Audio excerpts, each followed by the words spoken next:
Hataw Balita ngayon.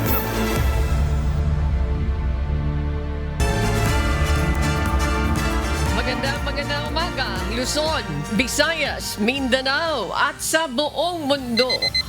Oras natin sa buong kapuluan, alas 4:33 na po ng umaga, Philippine Standard Time. Ako po si Annie Rantoy. Ngayon po ay araw ng Miyerkules, ika-29 sa buwan ng Abril, taong 2026. Ako po inyong amigo, Sherwin Kulubong. Tayo po ay sabayang napapakinggan sa Radyo La Verdad 1350, ang UNTV Radio. Ako naman po si Bernard Dadis. Good morning, amigo Sherwin and Bernard. Tayo na, umpisahan na natin. Narito po ang malalaki at makabuluhang balita ngayong araw. Headlines.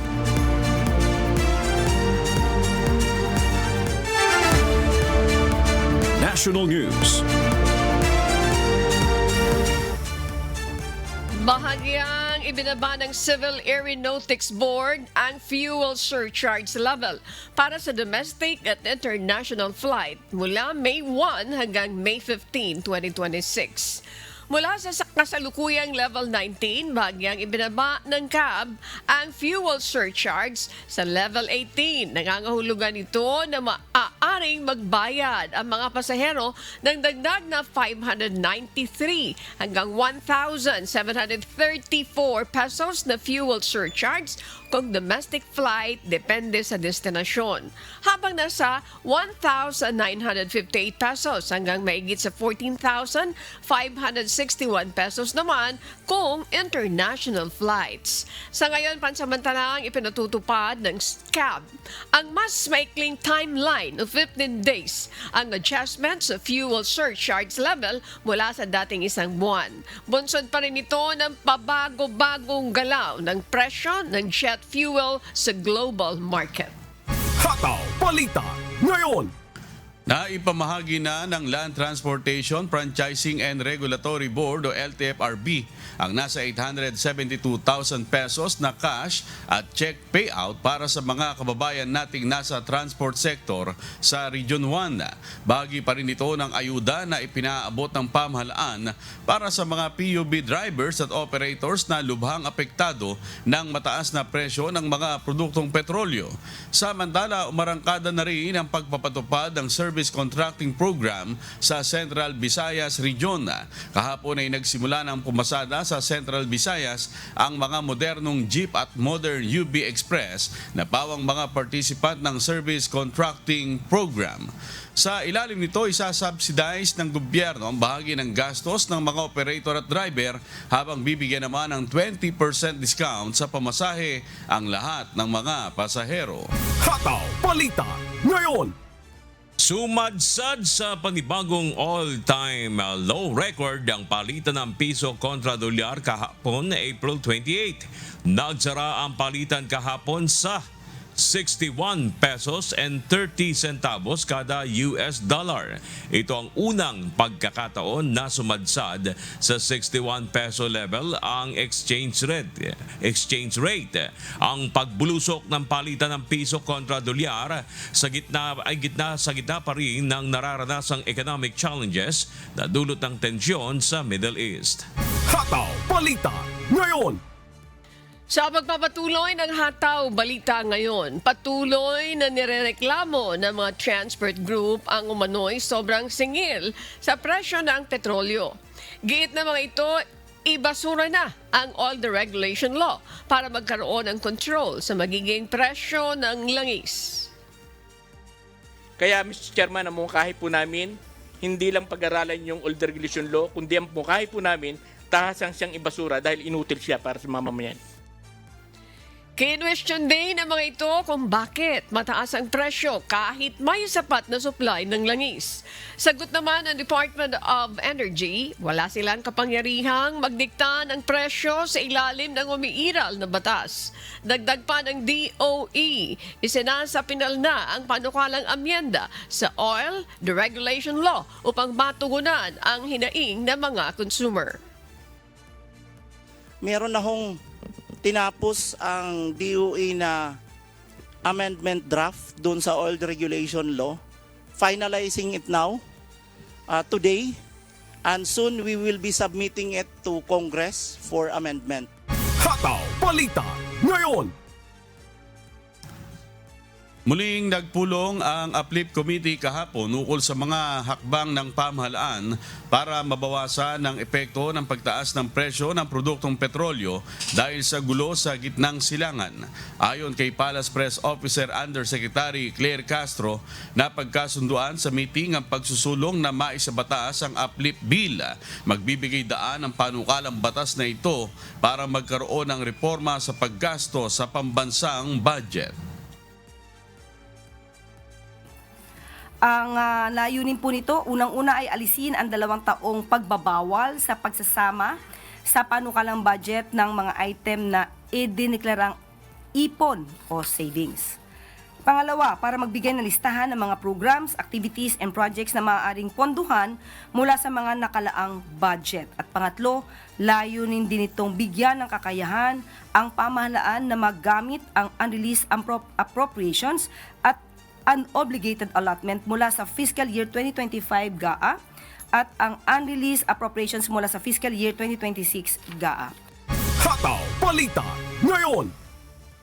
Lumagda sa isang kasunduan ang pamahalaan ng Pilipinas at South Korea ukol sa gagawing pagtatatag ng National Cyber Security Center o NCSC sa Pilipinas. Lain nito na palakasin ang cybersecurity landscape ng ating bansa. Pumirma sa kasunduan ng mga kinatawan ng Department of Information and Communications Technology at ang Korea International Cooperation Agency o KOICA. Sinasabing ang NCSC ang largest funded project ng KOICA dito sa Manila na aabot sa mahigit $25 million grant. Ang itatayong National Cyber Security Center ay siyang magsisilbing central hub para sa cyber threat, monitoring, incident response at coordinated defense. Makatutulong rin ito upang magkaroon ng mas matatag na information security management ang mga ahensya ng gobyerno at mapagbuti ang crisis response mechanisms, pati na ang pagdevelop ng mga highly skilled cybersecurity professionals. Hataw Balita ngayon. Inatasan ni Pangulong Ferdinand Marcos Jr. ang Department of Science and Technology o DOST na palakasin pa ang suporta para sa mga Filipino inventors. Ginawa ni PBBM ang pahayag kasabay ng idinaos na 2026 National Invention Contests and Exhibit Award sa Malacanang kahapon. Ayon sa Pangulo, taglay ng Filipino inventors ang world-changing ideas, kaya naman hindi natin maaaring hayaan na lamang na matuyo o malanta ang mga ito dahil lamang sa kakulangan ng institutional support.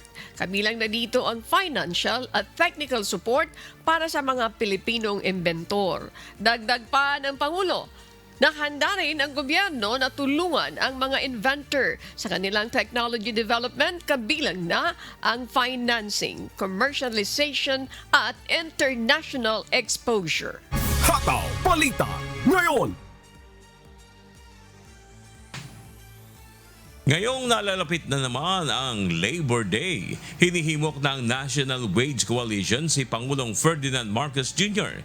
na panahon na upang makipagdialogo ito sa mga labor group para mapag-usapan sana ang angkop ng mga polisiya at programa para sa mga manggagawang Pilipino. Samantala, ipinunto naman ng isang kongresista na hindi dapat gawing dahilan ng mga micro-small enterprises upang hindi maipatupad ang 200 aumento sa sahod ng mga manggagawa. May umahataw na balita si Mia Alonso. Hinihikayat ng National Wage Coalition si Pangulong Ferdinand Marcos Jr. na agarang makipagdialogo sa mga manggagawa at labor groups upang talakayin ang malaking epekto ng digmaan sa Middle East sa kalagayan ng mga manggagawang Pilipino. Ayon kay Sunny Matula, Presidente at Chairperson ng Federation of Free Workers at Nagkaisa Labor Coalition, wala pang naging pakikipag-usap ang Pangulo sa mga manggagawa upang mailatag sana ang kanilang mga hinaing. Yung mga nakaraang presidente, mga unang araw pa lamang nila sa palasyo ay tinatawagan na ang mga manggagawa para pag-usapan ang isyu ng mga manggagawa. Pero si Presidente Marcos ay nakalimutan yung mga manggagawa. Walang tunay na makapagsalita para sa mga manggagawa maliban sa mga manggagawa mismo. Ayon pa sa koalisyon, malaki ang epekto sa mga manggagawa ng global conflict sa presyo ng mga bilihin. Ito ay dahil sa pagbaba ng purchasing power o ang kakayahang makabili ng mga pangunahing pangangailangan at serbisyo gamit ang kanilang sariling sahod. Kaya mahalagaan nila ang direktang pakikipag-usap ng pamahalaan sa sektor ng paggawa upang makabuo ng mga angkop na polisiya at programang makatutugon sa krisis. So yung 200 pesos, yung hamak, mas madaling ibigay kaagad ng gobyerno. Yun ang unang hakbang tungo sa living wage. Malinaw naman sa PSA, ang piso ngayon, ang piso noon ay 75 sentimos na lamang ngayon. So kahit tignan nyo naman yung numero, lahat ito pula, ito yung lost purchasing power, ang amount nito almost 200 pesos. Kaya sinasabi nga namin paulit-ulit, yung dagdag na 200 pesos ay layon lamang nun na bawiin yung nawalang halaga, yung purchasing power. Samantala, kinontra naman ni Kamanggagawa Party List Representative Eli San Fernando ang patuloy na pagsangkalan sa mga maliliit na negosyo o micro-small enterprises na sinasabing unang tatamaan kapag nagpatupad ng dagdag sahod sa mga manggagawa. Nauna nang binanggit ng Employers Confederation of the Philippines o ECOP na 90% ng mga business owners sa bansa ay binubuo ng micro, habang 8% naman sa small, habang nasa 1% naman ang medium enterprises at halos less than 1% naman sa large enterprises. Kung nagbasa lang kayo nung panukalang batas, legislated wage increase 200 pesos at yung House Bill number 8081, it is very clear, word per word nakasulat, micro enterprises are exempted dito sa panukala. Sinong pinatutungkulan natin? Yung medium and large enterprises. Walang maniniwala dito na hindi kaya magtaas ng SM, Ayala, Robinson at iba pang mga malalaking negosyante. Git pa ng kongresista, batay umano sa mga pag-aaral para magkaroon ng disenteng pamumuhay ang isang manggagawa. Kinakailangan nila na hindi bababa sa 1,200 pesos ang sahod dito kada araw. Ito ay upang makasabay rin sa patuloy na pagtaas ng presyo ng mga bilihin at serbisyong binabayaran ng mga consumer. Pero sa ngayon, prioridad munang maisulong ng mambabatas ang 200 pisong aumento sa sahod bilang recovery wage na layuning maibalik ang mababang purchasing power ng mga manggagawa. Sa kabila nito, patuloy pa ring igigiit ng Kamanggagawa Party List ang mas malawak na mga hakbang upang maitaas at bigyan ng nararapat na sweldo ang mga manggagawang Pilipino. Mia Alonso, humahataw sa Balita Ngayon. Malapit na Labor Day. May 1 ay Labor Day. So ngayon ay ilang araw na lang ba? 29, 30, 31. Few days. May 1 is Friday. May 1 is Friday o Biyernes. Holiday. Di long holiday pala sa mga sa mga walang pasok ng May 1, long weekend pala. Pero itong kalagayan ng mga manggagawa, talagang ito matagal nang pinapanawagan. Lagi po itong laman ng mga lansangan, lalo na dito sa Metro Manila, yung panawagan nilang aumento sa sahod. Lalo na raw sa panahong ito ng krisis, kailangan na magtaas ng sahod dahil hindi na nakakabuhay, sabi nila, ng isang ordinaryong pamilya. You want us to comment on that? O yung comment ng mga mamamayan ng mga manggagawa? Actually, pag tinignan mo naman talaga, sinasabi nila, o pag i-compare mo to doon sa mga sahod sa iba't ibang mga karating na mga bansa, talagang napaka-behind tayo. Now, kaya ba naman, sabi ng mga nasa panig ng negosyante, abay, hindi namin basta-basta may itataas yung sahod ng mga manggagawa. Ito naman kasi ang implication sa amin pag ginawa yan.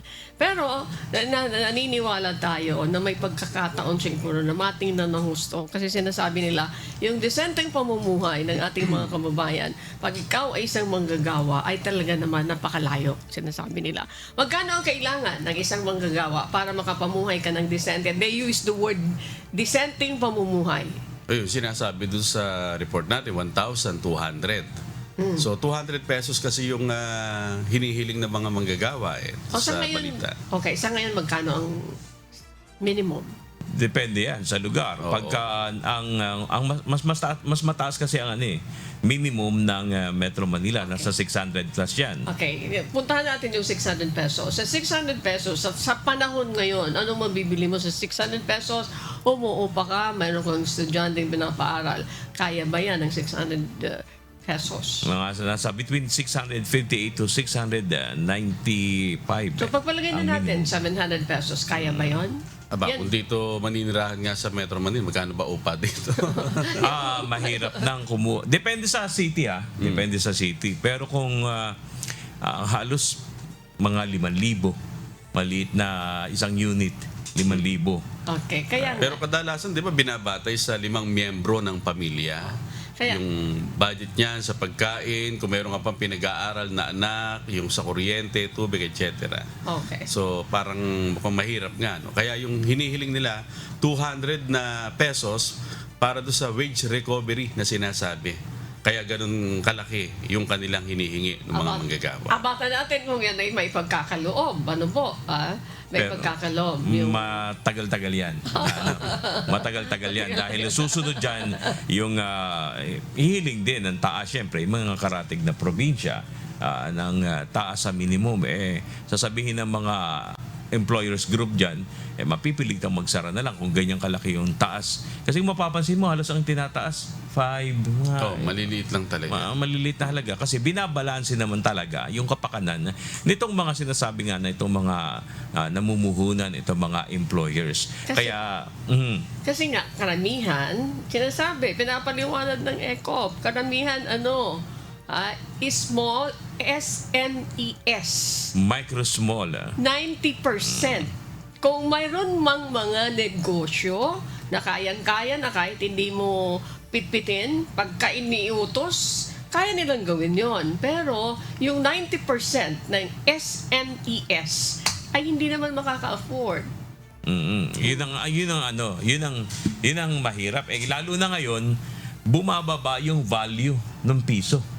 Yung sabihin, yung purchasing power, yung kakayanan ng pambili ng piso, bumababa Ang katibayan dyan is for the mahabang panahon, ngayon lang nakapagtala ng napakababang value ng piso kontra dolyar. Palitan ng Magkano? 61? piso 61.30. laban sa dolyar. So ano yung epekto? Napakalito. Nang ibig sabihin nun, bumababa yung halaga ng piso natin.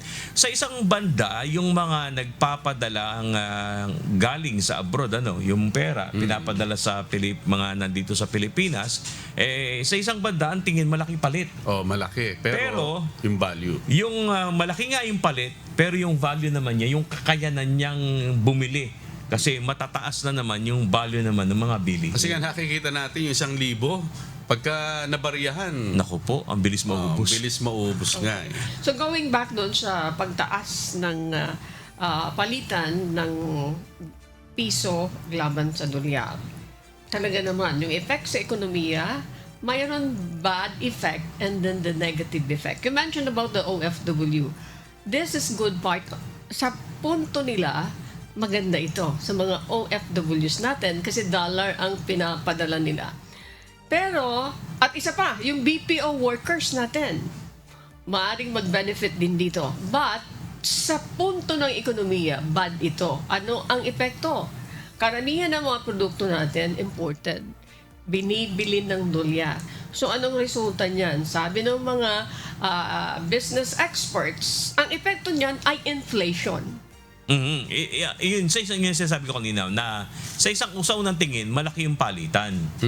Malaki. Laki ng napalit ng pera mo, na pinadala ng ng kamag-anak mo galing abroad. Pero yung kakayanan nun na pambili naman, ang liit din kasi tumataas yung value. Kasi nga, pagka mas malakas tayong mag-import, marami tayong mag-import, bumababa talagang isa sa epekto yun, bumababa ang value ng piso parang natin. mas madali lang maintindihan ng panahon nyo. Siya, Parang mga umpak dito yung mga edad natin. yung halaga ng piso. Ay, naku, Kasi kahit paano. dati pagka Oo. 50 centimos, may nabibili ka pa eh. Totoo naman po. Ngayon, 25 centavos, may nabibili pa 25 centavos. ng panahon ni Ani. Oo. Parang super tanda ko naman. Sige. So, di ba? Sige. Pero kasi totoo yan. Yun, nung araw kasi, yung sa bigas, sa lupe, no? Hindi kilo Opo, ang ganta. yung mga ganun. Ganta. Oh, Ay. kaya yung pag may 50 pesos, guys, Totoo naman big po time ka yun. na nun. Totoo naman po Compare ngayon. That's correct. So, Totoo doon na yan. makikita na natin yung malaking difference. So ito, yung epekto niyan ay talagang pangkalahatan na hindi maganda. Hindi maganda kasi magbubunga yan ng inflation. Oo, kaya nga yung mga sumasakay sa aeroplano, nababawasan na rin. Oh, Yung mga domestic at international flights natin kasi nga yung fuel surcharge naman batay do sa ating report nga kanina bahagyang bumaba lang from level 19 naging 18 so yung difference ng presyo halos kaunti lang. Pero yung pinanggalingan niya, napakababang level. O dati Bago nasa maging 19. level 8 tapos Oo. naging 19 tapos ngayon 18. So napaka-konti lang kasi tinitignan ko kanina yung amount dahil nung sa level 19 binalita natin dati nasa 600 to 15,000 something ganun. alam mo, nakakatuwa siya kasi alam mo, panay biyahe kasi dyan, di ba? Kaya, Siya pa ang unang nakakaramdam nun. alam Madalas niya sa kung ano yung domestic epekto flight nito, yan di ba? Okay. Sabi niya, konti lang ito. But whatever it is, maganda yan. That's a good news kasi bumababa. Di ba? Kaya lang kapiranggut lang. Parang hindi masyadong ramdam. Kung manggagaling ka doon sa pinanggalingan, no? Oo. Kasi parang weeks ago lang yan eh. Kasi From level 8. Level 8. yung April 16 to April 30 yan eh. So ngayon, yung May 1 to May 15, batay dun sa ating Affected na report. affected siya. Yung mga sumasakay ng aeroplano, di ba? Oo, yung mga kaibigan natin. Computed kanina, compute na ng gusto. Sabi ko talaga naman tinatamaan to. Doon sa mga mananakay ng mga aeroplano, ano po talaga naman affected sila. But pangkalahatan, mayroon pa rin good news kasi bumababa. You can never tell. Baka, di ba, katulad ng mga yung mga fuel products, the 3 consecutive weeks, tuloy-tuloy yung pagbaba. Oo. And you can never tell. Baka tuloy-tuloy din ito. Sana. Kasi kinokontrol ng gobyerno ngayon, yung dahil nga na-under tayo ng National State of Energy Emergency. Kinokontrol ngayon ng gobyerno yung gaano kalaki yung maaaring itaas o ibawas ng isang oil company. Hindi yung presyo, yung laki ng pwede nilang i-roll back o itaas. Yeah, but kung wala ng national energy emergency, they cannot do that because of all the regulation law. Unless mayroong binabanggit na magkakaroon ng mga amendments. Anong klaseng amendments ang gagawin dyan? Ayun nga, di ba? Yung sa hinihiling yan na amyendahan nga yung oil deregulation. Ang problema, walang kapangyarihan pa sa ngayon, yung DOE, para yan ay maipatupad. Kasi kailangan yan na amyendahan yung batas patungkol sa deregulation. Wala silang magawa Oo, walang magawa ang DOE. Susunod lang naman sila sa batas Kaya ang bola niyan nasa mga mambabatas, nasa mga kongresista, nasa mga senador. Yung may lagi naman yan, taon-taon pinafile yan sa lower house. Ang kailangan ipasa. Okay, this is it. Kung makakalusot. Eto, ang bayan ay nalilito. Dati hindi yan ganon. Tapos nagkaroon ng batas na kailangan deregulation. Ngayon naman, gusto nyo alisin yung deregulation. Kaya sabi ng ating mga kababayan, ano ba? Saan nyo kami dadalhin? Kasi ang intensyon ng batas ng oil deregulation law ay binibigyan sila ng kalayaan na makapagtaas ng presyo ng kanilang mga produktong petrolyo para sa isang malayang kompetisyon sa presyuhan ng mga produktong petrolyo. That's the intent of the law. Pero ang nangyari, sabi lagi nitong mga nagsusulong nitong pagbabasura sa oil deregulation law, hindi naman naging healthy competition Ang nangyari ang wika, nagsabwatan. Okay. Alam nyo, dati pa yan. Expected na yan nagagawin ng mga, binigyan ng kalayaan sila na mag-deregulate yan para hindi lang yung isang oil player ang nariyan. magkakaroon ng competition. Kasi pagka nagkaroon ng competition, that is the purpose. Ay, hindi talaga po pwede itong isang kumpanya gumaya doon sa isa, mas mataas. Pagka bumaba ako, baka dito, bulto ang aking mga consumers. Pero hindi nga yan. But ito nga ang tinatanong ng bayan. Dati-rati may batas tayo na ang gobyerno ang kumokontrol niyan. Bakit nyo ginawang deregulated? Ngayon naman, ibabalik nyo.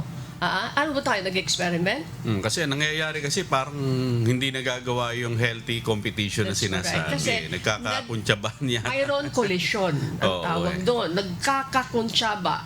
Ang suspect nila, mayroon collision yung mga may-ari ng mga Kasi kagaya nga sinasabi, sapat naman pala ang supply ng ating langis, bakit mataas pa rin ang presyo? Yan. Ang kasunod nga dyan ay inihiling nila, Sherwin, is kagaya ang wika ng Meralco, dapat ipatupad nila yung unbundling.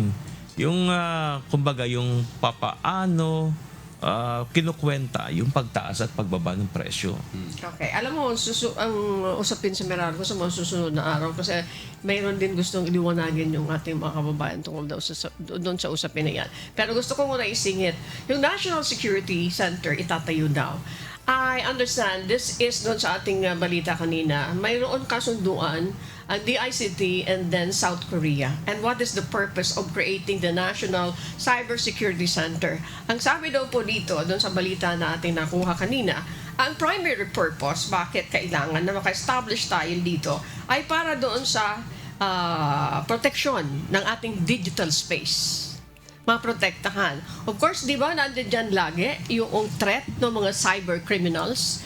Dapat talaga, malaking tulong yung ginagawa ng South Korea to partner with the DICT dito po sa ating bansa. Ang isa pa, mga kasambahay na binabanggit dito, syempre, yung pong, apart from the digital space protection, may binabanggit dito, mapatatag natin yung cyber defense. Left and right yung ginagawang plano ng mga cyber criminals. Importante yung mga natin, yung mga information. Di ba, may mga ahensya na tina-target ng mga cyber criminals, yung mga hackers, kinukuha nila yung mga vital information. So, I hope na itong creation ng National Cybersecurity Center will help para talaga maprotektahan yung digital space. Oo, kailangan. Kasi nga, yung ibang mas malalaki at mas malalakas na bansa, napapasok niyan That's diba, dati nagkaroon ng mga ganyang issue din kahit sa Amerika. Lalo naman kailangan natin yan dito sa ating bansa, sa Pilipinas. Ayan. Mayroon pa tayo yung isang balita. Ito, maganda rin balita ito. Yung suporta sa mga Filipino inventors. Di ba? Naalala nyo ba, mayroon tayong mga inventors na nakatuklas na yung pagpapatakbo ng isang sasakyan gamit ang tubig. Di ba? Mayroon tayong ganung klaseng balita. Pero yung mga Filipino inventors, they always complain. Pag sinabi mo ito sa gobyerno, wala kang support na makukuha. Yung binabanggit doon sa balita natin, kailangan suportahan. Ano yung support na kailangan mo doon sa mga Filipino inventors para tingnan natin kung yung kanilang mga ini-invent ay talagang kapaki-pakinabang. Anong kailangan mong tulong doon? Siyempre, kailangan mo ng tulong pinansyal, kapital, funding, of course, yung mga market access, kung sakasakali nagtagumpay sila doon sa kanilang mga tinutuklas. What else? Kailangan din yung mga legal help. Yun ang mga kailangan tulong ng ating mga Filipino inventors. I don't know kung may nakabalita na kayo na may mga makuhusay na na-invento ng ating mga Filipino inventors. Marami, di ba? Oo, marami na. Kaya lang, mga hindi naman nasusuportahan nga ng gobyerno. Yung dati, naibebenta nila sa ibang bansa. Sila ang nakikinabang. So that's a good news na may suporta na ipangako doon sa ating mga Filipino inventors. Sa ating mga Filipino inventors, mabuhay po kayo. Huwag kayong mawalan ng pag-asa. At huwag silang tumigil sa pagtuklas ng lalo na sa panahon natin ngayon, marami tayong mga kailangan. Ayan. At marami pa tayong balita. Kaya iniulat ng Department of Migrant Workers na nasa ligtas na kalagayan ang 36 na Pinoy seafarers matapos na makalabas ng Strait of Hormuz ang barko na kanilang sinasakyan. Dahil dito aabot na sa nasa 1,200 na mga Filipino crew mula sa iba't ibang barko ang sinasabing ligtas na nakatawid sa nasabing strait. Patuloy naman ang maigpit na monitoring na ginagawa ng DMW sa movement ng mga barko sa Gulf region, gayon din ang kanilang ugnayan sa mga manning agency at ship owners para masiguro ang kaligtasan ng mga Pilipinong tripulante. Hataw Balita Ngayon. Patuloy ang repatriation efforts na ginagawa ng pamahalaan upang matiyak ang kaligtasan at kapakanan ng mga overseas Filipino workers at kanilang pamilya na nais nang umuwi ng Pilipinas dahil sa gulong nangyayari sa Middle East.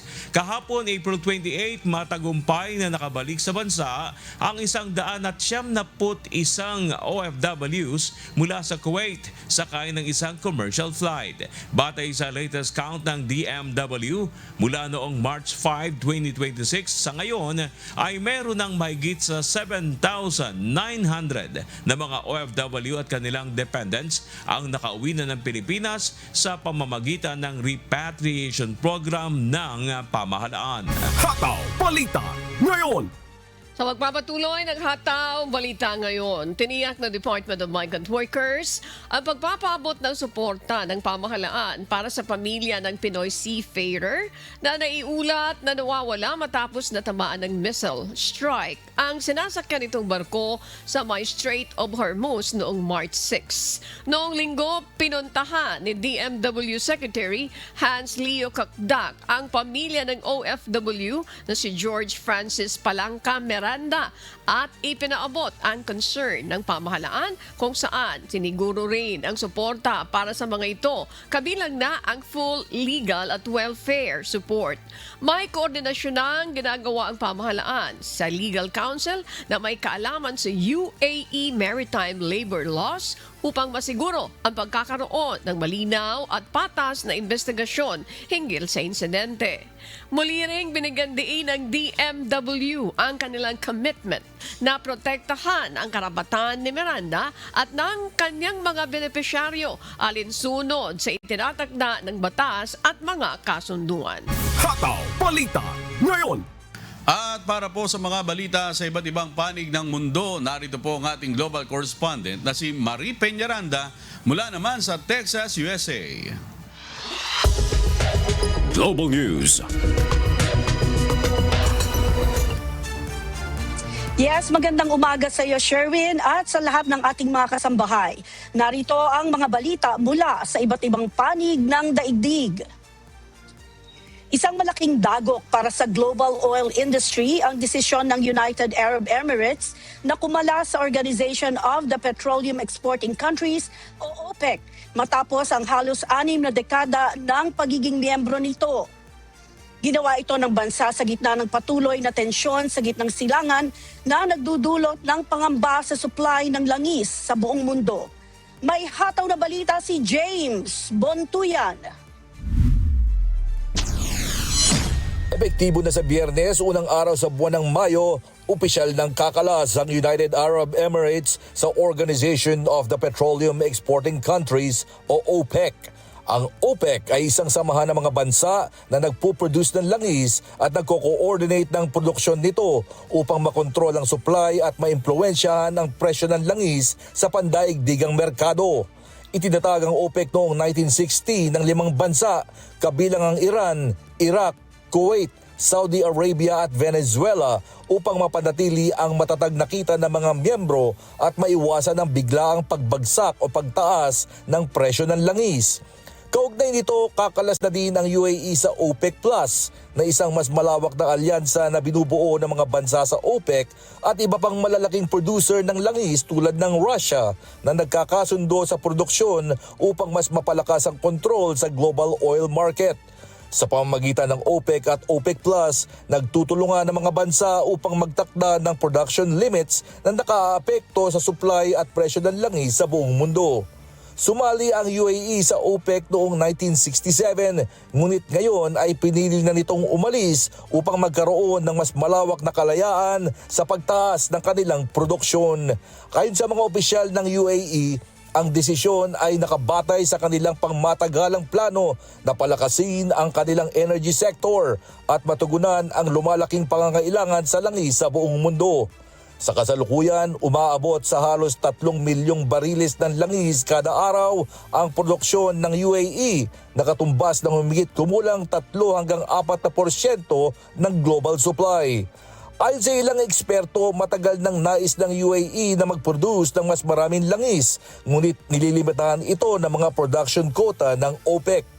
Pinangangambahan din ang paghina ng OPEC sa pag-alis ng UAE dahil mawawala ang isa sa mahalagang miyembro nito.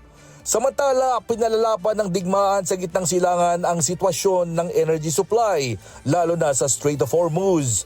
Ayon sa World Bank, posibleng tumaas ng hanggang 25% ang presyo ng enerhiya ngayong taon, habang maaaring abutin ng 6 na buwan bago ganap na maibalik sa normal ang shipping sa rehiyon. Sa kabila ng pag-alis ng UAE, sinasabi ng mga eksperto na wala pa itong agarang epekto sa supply ng langis sa ngayon, ngunit posibleng magdulot ng mas malalaking pagbabago sa mga susunod na taon.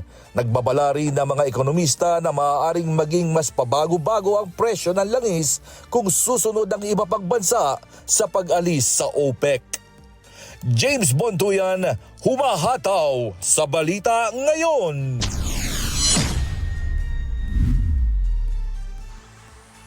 Nasa Estados Unidos na si King Charles III at Queen Camilla para sa kanilang 4 na araw na state visit.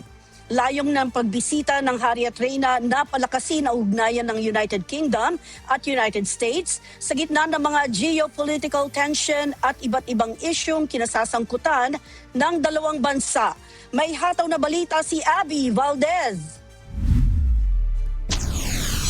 Sa kabila ng maulang panahon, mainit ang naging pagtanggap ni US President Donald Trump kasama si First Lady Melania Trump sa pagdating ni King Charles III at Queen Camilla sa White House sa ikalawang araw ng kanilang state visit.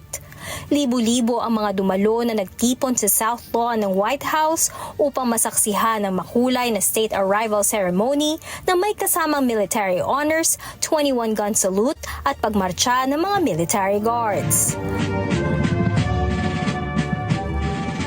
Kabilang sa mga nag-abang at sumalubong sa royal couple ang mga matataas sa opisyal ng Estados Unidos. Kabilang si Vice President J.D. Vance, Secretary of State Marco Rubio, Defense Secretary Pete Hegseth at iba pang miyembro ng gabinete. Sa pagdating ng royal couple, agad silang binati ng Pangulo at ng First Lady. What a beautiful British day this is. And it really is. Your Majesties, members of the British delegation, friends, service members, and distinguished guests, welcome to the beautiful White House. Great honor to have you. Sa kanyang talumpati, binigyang diin ng Pangulo ang malalim na ugnayan ng dalawang bansa.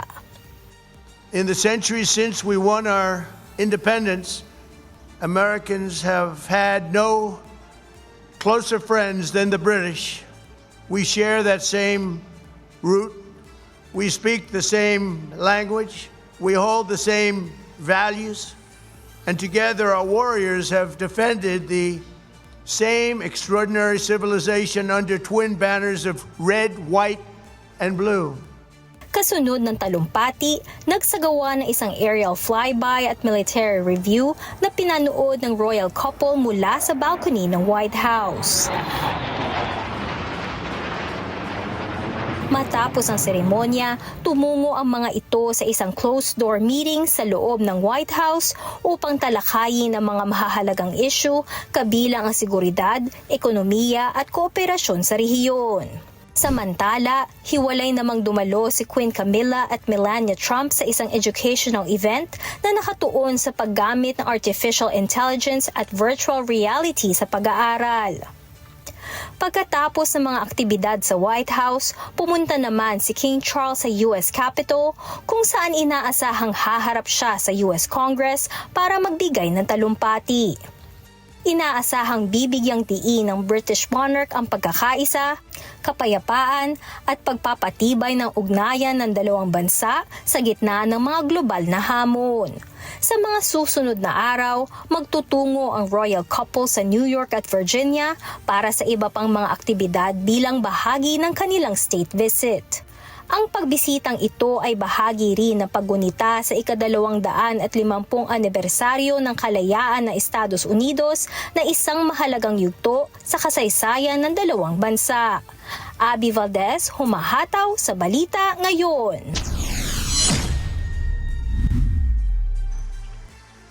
Hindi masaya si US President Donald Trump sa panibagong proposal na isinumite ng Iran para sa posibleng tuluyang pagwawakas ng digmaan sa gitnang silangan.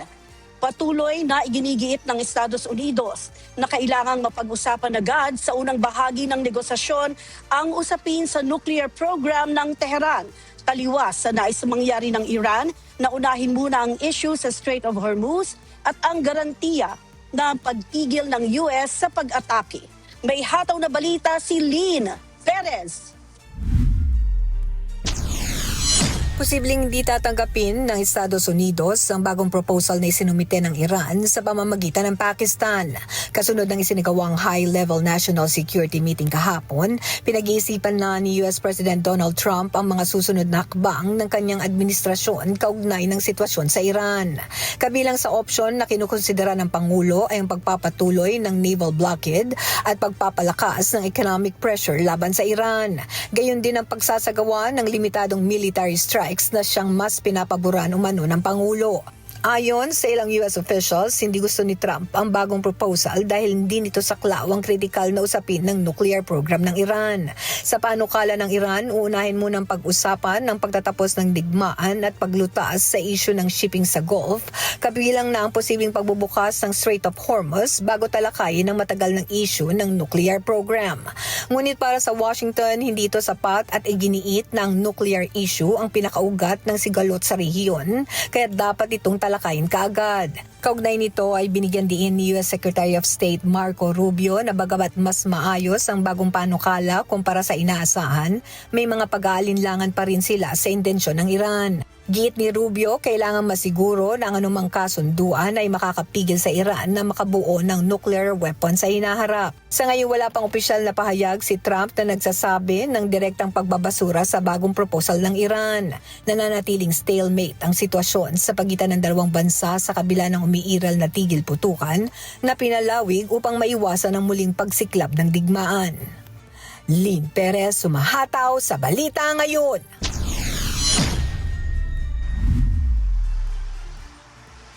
Samantala sa Truth Social post ni US President Donald Trump, sinabi nito na nasa state of collapse na umano ang bansang Iran habang inaayos nito ang kanilang liderato. Dahil dito ayon kay Trump, humiling na ang Iran sa kanya para buksan ng US ang Strait of Hormuz sa lalong madaling panahon. Matatandaang nagpapatupad ng blockade ang US sa mga daungan ng Iran habang kontrolado naman ng Iran ang pagdaan sa Strait of Hormuz. Dahil sa tensyon, halos huminto na ang daloy ng langis sa Hormuz na nagdulot ng pagtaas ng presyo ng krudo sa pandaigdigang merkado. Samantala, sinisi naman ng Iran ng US sa mga aberyang nangyayari sa Strait. Nanindigan ng Iran na naaayon sa batas ang kanilang hakbang at ginagawa nila ito para sa seguridad ng kanilang bansa. Has consistently upheld maritime security and freedom of navigation in the Persian Gulf, Strait of Hormuz, and the Gulf of Oman. For decades, Iran has fulfilled its responsibilities as a coastal state. Since 28 February, the United States and Israel have waged an unlawful war of aggression against Iran in violation of UN Charter, disrupting maritime security and threatening regional peace. Hataw Balita Ngayon. Mariing tinutulan ng United States, United Kingdom, Australia at United Arab Emirates ang nominasyon ng Iran bilang Vice President ng isang mahalagang United Nations Conference. Ang naturang pagpupulong ay ang Review Conference ng Nuclear Non-Proliferation Treaty o NPT, isang internasyonal na kasunduan na layong pigilan ang paglaganap ng nuclear weapons at isulong ang disarmament. May hataw na balita si Joanne Nano. Nominado ang Iran bilang isa sa 34 na vice presidents ng Nuclear Non-Proliferation Treaty o NPT Review Conference na ginaganap sa United Nations headquarters sa New York. Ang NPT ay isang international treaty na nagsimula noong 1970 na layong pigilan ang paglaganap ng nuclear weapons, isulong ang disarmament at tiyakin na ang nuclear energy ay ginagamit lamang para sa mapayapang layunin. Sa nasabing review conference, nagtitipon ang mga bansa tuwing 5 taon upang suriin kung nasusunod ba ang mga pangako ng mga miyembro kabilang ang pagkontrol sa nuclear weapons at pagbabawas ng mga ito. Kabilang sa mga bansa na nasa listahan ng nominasyon ang mga kasapi ng non-aligned movement at iba pang bansa tulad ng Algeria, Egypt, Indonesia, Saudi Arabia at Pilipinas. I should now like to proceed to item 9 of the provisional agenda, the election of vice presidents of the conference. I have received the following candidatures for the posts of vice presidents. From the group of non-aligned and other states, Algeria, Bangladesh, Brunei Darussalam, Egypt, Islamic Republic of Iran, Iraq, Nepal, the Philippines, the Republic of Indonesia, Saudi Arabia, South Africa, and Zimbabwe. Ipinaliwanag ng conference chair na ang nominasyon ng Iran ay nagmula sa group of non-aligned and other states. Ngunit agad itong naharap sa matinding pagtutol mula sa ilang bansa, lalo na ang United States. We ask that the record of today's proceedings reflect that the United States objected to Iran's nomination to the General Committee and that the United States dissociates itself from the consensus on this decision. Ayon sa US, hindi angkop na bigyan ng ganitong posisyon ng Iran dahil sa mga isyu nito sa nuclear program at umano'y paglabag sa mga obligasyon nila sa ilalim ng NPT. Bukod sa US, hindi rin sang-ayon ng Australia at United Arab Emirates sa nominasyon ng Iran. Australia agrees with those who have disassociated from any consensus on Iran's appointment to such a leadership role. The United Arab Emirates therefore formally and unequivocally disassociates itself from the election of Iran as Vice President of this review conference. Ayon sa UAE, ang pagpili sa Iran ay salungat sa mga layunin at prinsipyo ng nasabing conference, lalo na sa usapin ng nuclear non-proliferation. Nagpahayag din ng pag-aalinlangan ang United Kingdom dito at nagbigay ng pahayag bilang kasapi ng E3 kasama ang France at Germany. I am speaking on behalf of the E3, France, Germany, and my own delegation, the United Kingdom. The E3 would like to put on record our concerns that Iran, a country that has been found to be in non-compliance with its obligations under its NPT Safeguards Agreement with the IAEA, is to be elected to the General Committee. Giit ng E3, may mga naitalang paglabag ang Iran sa mga obligasyon nito sa International Atomic Energy Agency o IAEA, kaya hindi ito dapat makakuha ng mataas na posisyon. Sa kabila ng mga pagtutol, nailuklok pa rin ang Iran bilang isa sa mga vice presidents ng conference dahil sa suporta ng ibang bansa. Samantala, tinawag naman ng Iran na politically motivated ang mga pagtutol at binigyang diin na may double standard umano sa pagtingin sa kanilang nuclear program. Patuloy namang pinagtatalunan ng mga bansa ang issue ng nuclear program ng Iran na siyang nananatiling sentro ng tensyon sa rehiyon at sa international na komunidad. Joan Nano, humahataw sa balita ngayon.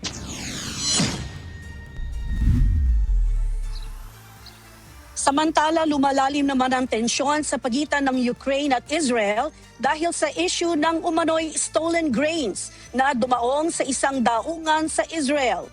Nagbabala ang Ukraine na posible itong mauwi sa diplomatic crisis kung hindi ito aaksyonan ng Israel. May humahataw na balita si Win Marquez. Isang barko na may lulan ng pinaniniwalaang ninakaw ng mga grains ang dumaong kamakailan malapit sa Port of Haifa sa Israel. Ang nasabing barko na Panormitis na may bandilan ng Panama ay pinaniniwalaang may dalang mahigit 6,200 tonelada ng trigo at 19,000 tons ng barley. Ayon sa mga investigador, ang mga grains ay nagmula sa mga lugar sa Ukraine na sinakop ng Russia, kabila ang lungsod ng Berdyansk, at inilipat lamang sa ibang barko bago dalhin sa Israel.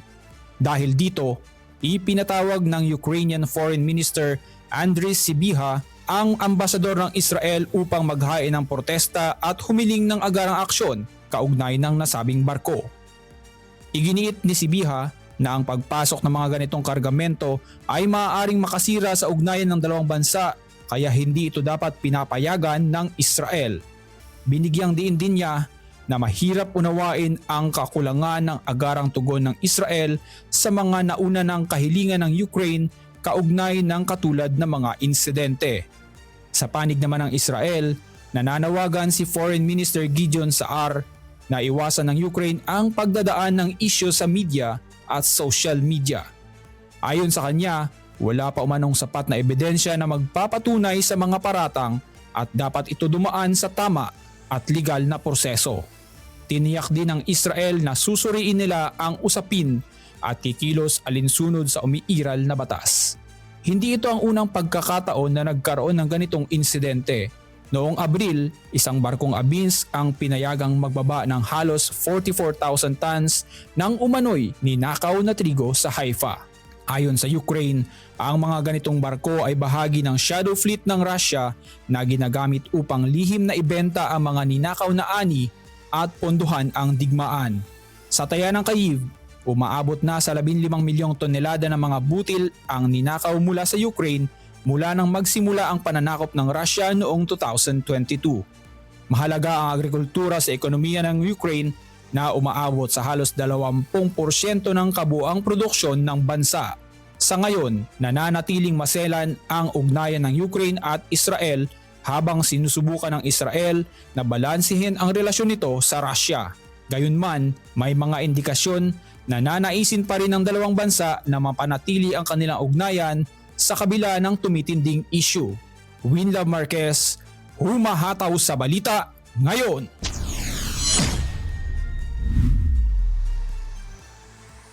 Umakyat na sa 15 ang nasawi habang 88 ang sugatan sa banggaan ng dalawang tren sa Bekasi, Indonesia.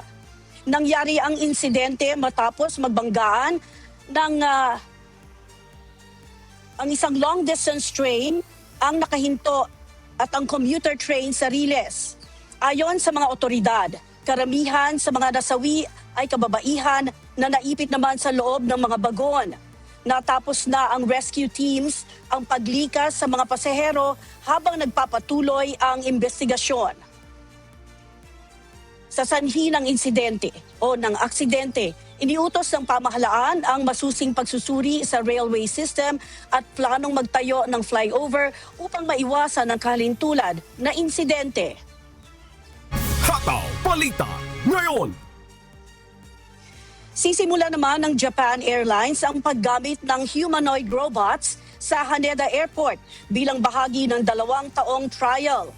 Layunin nitong mabawasan ang trabaho ng mga ground handler sa gitna ng kakulangan sa manpower. Unang gagamitin ang mga robot sa paglo-load at unload ng cargo containers. Inaasahan ding magagamit ang mga ito sa paglilinis ng cabin at iba pang airport tasks sa hinaharap. Ayon sa airline, nananatiling mahalaga ang papel ng tao lalo na sa mga gawaing may kinalaman sa kaligtasan. Hataw Balita ngayon. Magpapatupad naman ang pamahalaan ng New Zealand ng mas mahigpit na hakbang laban sa school absenteeism. Ayon kay Associate Education Minister David Seymour, layunin nitong ipakita na seryoso ang gobyerno sa pagpapatupad ng batas kaugnay ng sadyang hindi pagpasok sa paaralan. Diit nito, may legal na obligasyon ang mga magulang na tiyaking pumapasok sa paaralan ang kanilang mga anak, kaya posibleng maparusahan ng sino mang mapapatunayan ng sadyang lalabag dito. Maaaring pagmultahin ng mga magulang ng hanggang $300 New Zealand sa unang paglabag at $3,000 New Zealand naman sa mga susunod. Hindi naman saklaw ng parusa ang mga batang may sakit o may sapat na dahilan sa pagliban. Hataw Balita ngayon. At yan po ang mga balita mula sa iba't ibang panig ng mundo. Mula po rito sa Round Rock, Texas, USA, ako si Marie Peñaranda. Magandang araw po. Inihayag ng Department of Foreign Affairs na agad nitong nai-alerto ang International Criminal Police Organization o Interpol hinggil sa kanselasyon ng passport ng puganteng si Saldico. Sa pahayag ng DFA, sinabi nito na December 2025 pa ay agad nilang naipagbigay alam sa Interpol ang tungkol sa kanselasyon ng passport ng dating mambabatas.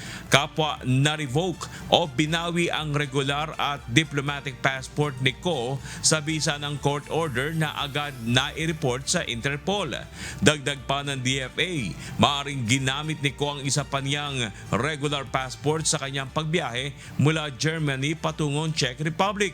Subalit ito ay nag-expire na noong pang September 2022, kaya't hindi na nila ito nangangailangan ng kanselasyon. Nauna nang napabalita na na-deny si Saldico na makapasok ng Czech Republic dahil sa umano'y kakulangan ng mga dokumento. Hataw Balita ngayon. Walang sinisisi si Pangulong Ferdinand Marcos Jr. kaugnay sa pagkabigong may uwi ng Pilipinas si dating Congressman Saldico. Ayon kay Palace Press Officer Undersecretary Claire Castro, satisfied ang Pangulo sa naging trabaho ng lahat ng mga opisyal na nag-asikaso para maibalik ng Pilipinas ang dating mambabatas. Batay sa huling impormasyon ng pamahalaan, sinasabing nasa France na ngayon si Saldico kung saan ito nag-apply para sa kanyang political asylum. Sa ngayon, ayon sa Pangulo ay wala siya nakikitang dapat sisihin dahil lahat po ng opisyal na na-involved dito para po alamin kung ano ang nangyari at anong kondisyon at that time ni Saldico ay nagtrabaho po na maayos. Kahapon, inihayag ng palasyo na dismayado rin ang Pangulo nang mabalitaan na wala na sa Czech Republic si Ko at hindi pa rin ito maiuuwi ng Pilipinas. Muli naman tiniyak ng Malacanang na gagawin pa rin ng gobyerno ang lahat ng paraan na naaayon sa umiiral na batas para mapauwi ng bansa si Saldico na isa sa itinuturing na malaking personalidad na isinasangkot sa flood control projects anomaly. Nakausap po mismo natin ang Pangulo ngayong araw at sinabi niya na disappointed siya. Dahil malapit na sana natin na pauwi si Saldico. But since meron nga pong ibang bansang involved at ang lumalabas lamang po na kanya na-violate ay ang paggamit ng invalid documentation. So, ang bansang Czech Republic po ang siyang mag-uutos kung anong gagawin kay Saldico. Hataw Balita ngayon. Samantala, nababahala ang Malacanang sa paggamit ng ilang pugante sa asylum upang takasan ng batas. Ito ang sagot ni Palace Press Officer Undersecretary Claire Castro nang matanong ng media hinggil sa reaksyon ng Malacanang na tila ginagamit na ng mga pugante ang asylum upang hindi sila mapauwi ng Pilipinas at matakasan ang kanilang mga kaso. Yes, yan lang po yung nasa isip natin. Yan din po ang nasa isip ng Pangulo dahil yung iba nating mga pugante, yan ang ginagawang last resort para ma-delay ang pagpapauwi sa kanila sa Pilipinas. So, hindi magandang pangitain.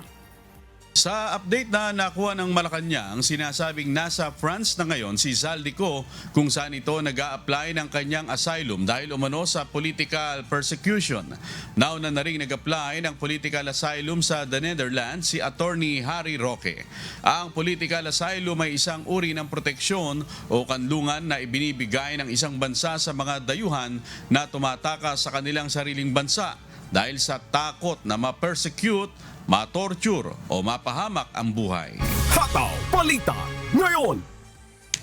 Ipinagutos na ng Bureau of Internal Revenue ang pagsasagawa ng tax audit kina Vice President Sara Duterte at asawa nito na si Attorney Manasseh Manscarpio kasunod ng mga naisiwalat na impormasyon sa nakarang impeachment proceedings ng House Committee on Justice. Ayon sa BIR, mag-i-issue sila ng Letters of Authority o LOA upang makapagsagawa ng audit sa Vice Presidente at sa asawa nito.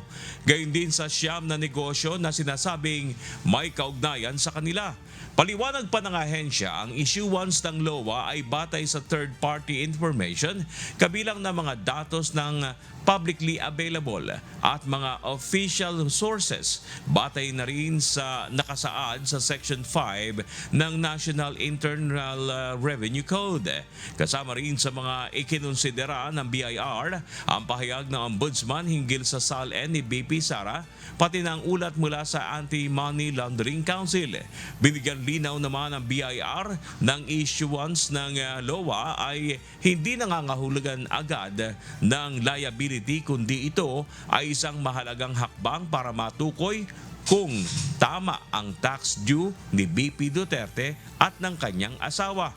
Wala pang pahayag sa ngayon ang kampo ni Vice Presidente hinggil sa direktibang ito ng BIR. Hataw Balita ngayon. Isasagawa naman ngayong araw ng House Justice Committee ang pagtukoy kung may probable cause ang impeachment complaints laban kay Vice President Sara Duterte. Pero bago ito, ang aligasyon ng matinding pagbabanta ng Vice Presidente laban sa buhay ng matataas na opisyal ng pamahalaan ang tatalakayin ng House panel. May humahataw na balita si Rosalie Cos. Ngayong araw ng Miyerkules, April 29 ang inaasahang huling pagdinig ng House Justice Committee sa mga reklamong impeachment laban kay Vice President Sara Duterte. Unang re-resolbahin ng komite ang gagawin sa selyadong kahon mula sa Bureau of Internal Revenue na naglalaman ng income tax returns ni na VP Duterte at asawang si Attorney Manasseh Carpio. Susunod na susuriin ng House Justice Committee ang findings ng National Bureau of Investigation sa ginawang investigasyon kaugnay ng umano'y matinding pagbabanta ni VP Duterte laban kina Pangulong Ferdinand Marcos Jr., First Lady Lisa Araneta Marcos at dating House Speaker Martin Romualdez. Pagkatapos nito, kung mapagkakasunduan ng House panel members, isasagawa na ang pagtukoy kung may probable cause o sapat na batayan ang mga reklamo para umusad ang impeachment laban sa Vice Presidente. The voting will be per complaint, no? We studied the rules. Wala siyang binanggit na per ground, but it made mention of complaint. And since we have two complaints, the Sabalia and the Cabrera impeachment complaints, we perceive it as there has to be a determination of probable cause per complaint. So we vote first on Sabale complaint and then we vote again on the Cabrera complaint. Dahil naman sa mga ebidensyang iprenesenta laban sa pangalawang Pangulo, kaugnay ng alegasyong maling paggamit ng confidential funds, hindi maipaliwanag na yaman at pagpalyang ideklara ang lahat ng ari-arian sa Statements of Assets, Liabilities and Net Worth o SALNs, tiyak na ang pagboto ng ilang House panel members na may probable cause nga ang mga reklamong impeachment. In the first place, isa kami sa mga originally nag-file din ng impeachment, di ba? So, yes, definitely, ganun na ngayon. I will vote for probable cause. I'm quite certain a lot of members of the Justice Committee will vote for probable cause. Samantala, target namang sa May 4 na kompletuhin at pagtibayin ng House Justice Committee ang report nito, kalakip ang resolusyon at rekomendasyon sa mga reklamong impeachment. May 4 ang unang araw ng balik sesyon ng Kongreso. On May 4, we will be having another hearing that is for the purpose of approval of our committee report, whether it contains, whether the same is favorable or not favorable to the determination of probable cause. If it is favorable to the determination of probable cause, it must contain as well the resolution and the articles of impeachment, no? Sa May 11 naman, target na isalang sa plenaryo ng Kamara at mapagbotohan ng kahihinat na ng reklamong impeachment laban sa Vice Presidente. Dito nakasalalay kung tuluyang aakyat ang reklamo sa Senado at mai-impeach sa Kamara si VP Duterte sa pamamagitan ng boto ng hindi bababa sa 106 na mga kongresista. O kung i-dismiss ang reklamo laban sa Vice Presidente. Rosalie Cos, humahataw sa balita ngayon. Humiling sa Korte Suprema ang House Justice Panel sa pamamagitan ng Office of the Solicitor General na baliwalain ng Supreme Court ang mga pinagsamang petisyon ng kampo ni Vice President Sara Duterte laban sa isinasagawang impeachment proceedings sa Kamara. Si Benedict Samson humahataw.